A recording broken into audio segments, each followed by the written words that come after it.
everyone, this is Emma King, your IDCTA VP of Dressage, here with Karen Cedarholm, and I am the coordinator for the IDCTA Virtual Show Series.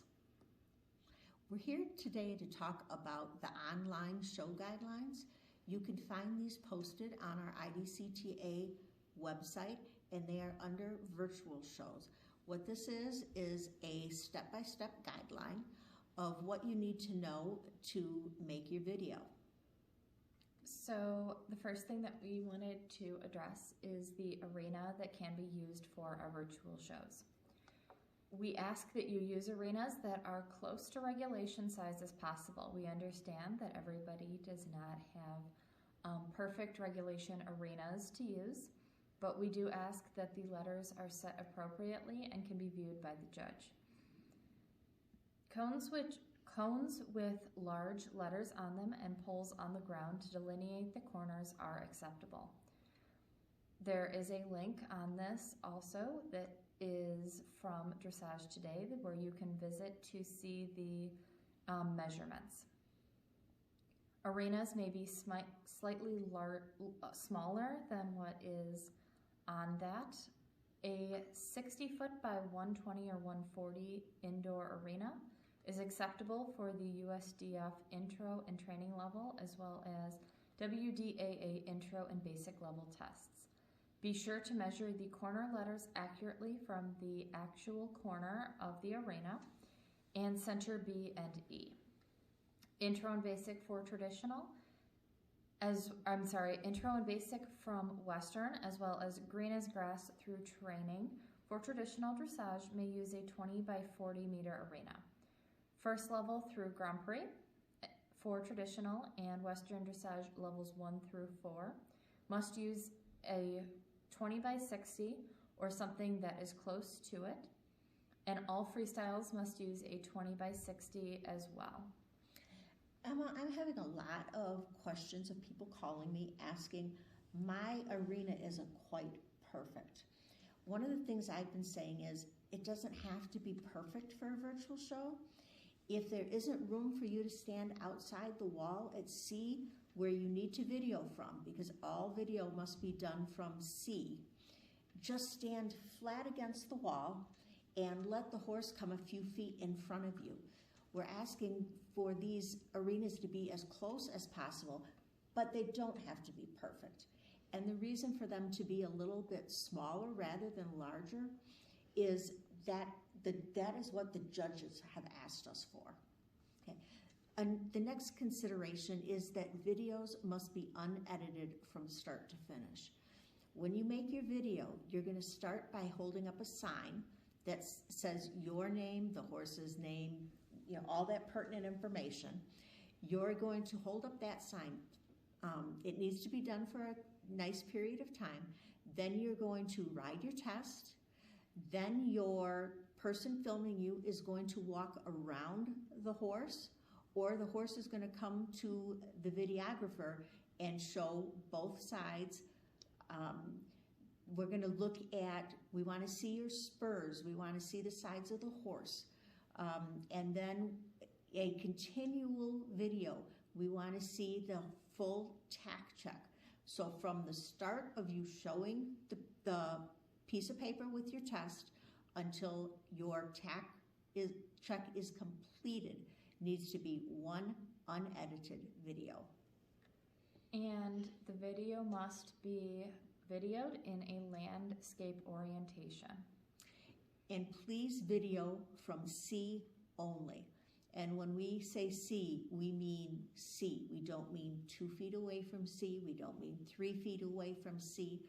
One thing that judges really look at is when you enter and you are coming straight at them, and they want to see that. Again, like we said, if you can't get outside the arena at C, that's okay.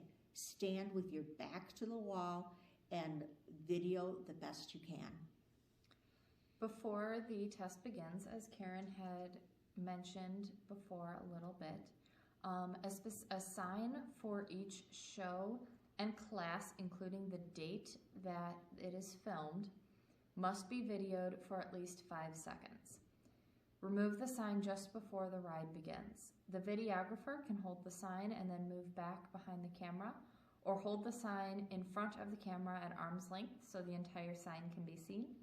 This sign will include the name of the show and the video's date, the name of the horse and rider, and the class number, level, and test number if there are class numbers for that virtual show.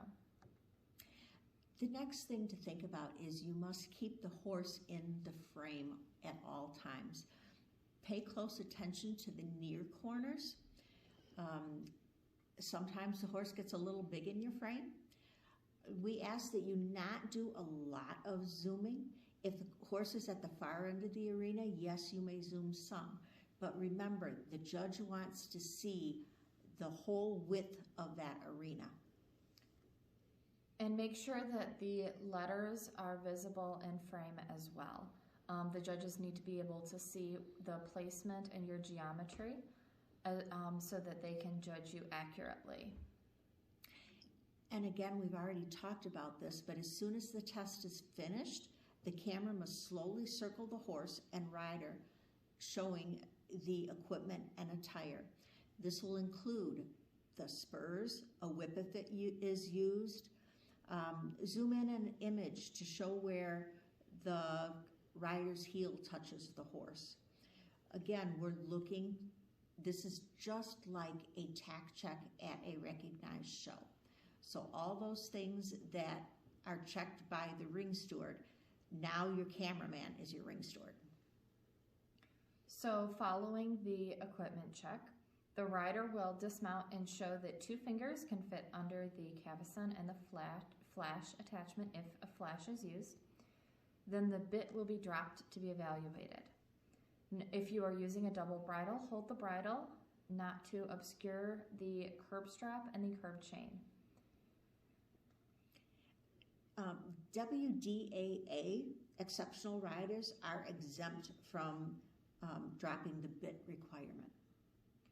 And natural background sounds must be heard throughout the test. So, and your coach is not allowed to coach you through the test. So if a test does not have background sound audible, it will not be accepted because we don't know then what was going on during the test sound-wise.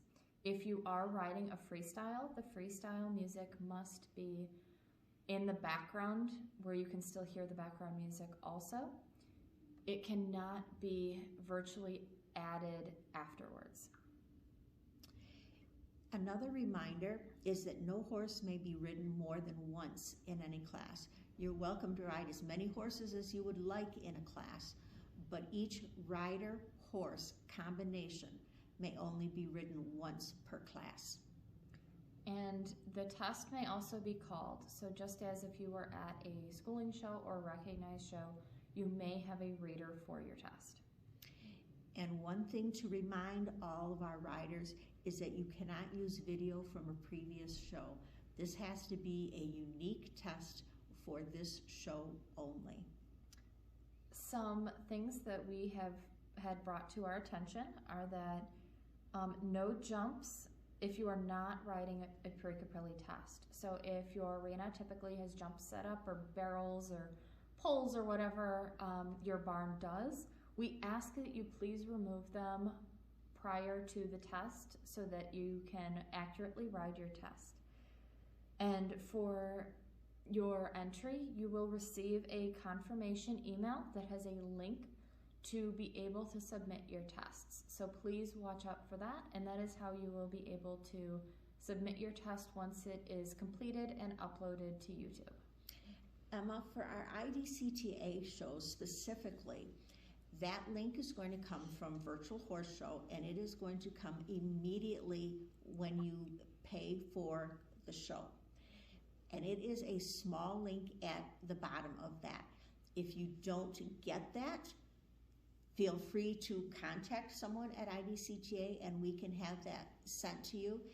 And if you don't see it right away, look in your spam folder. We've had quite a few competitors that it has been caught in their spam folder.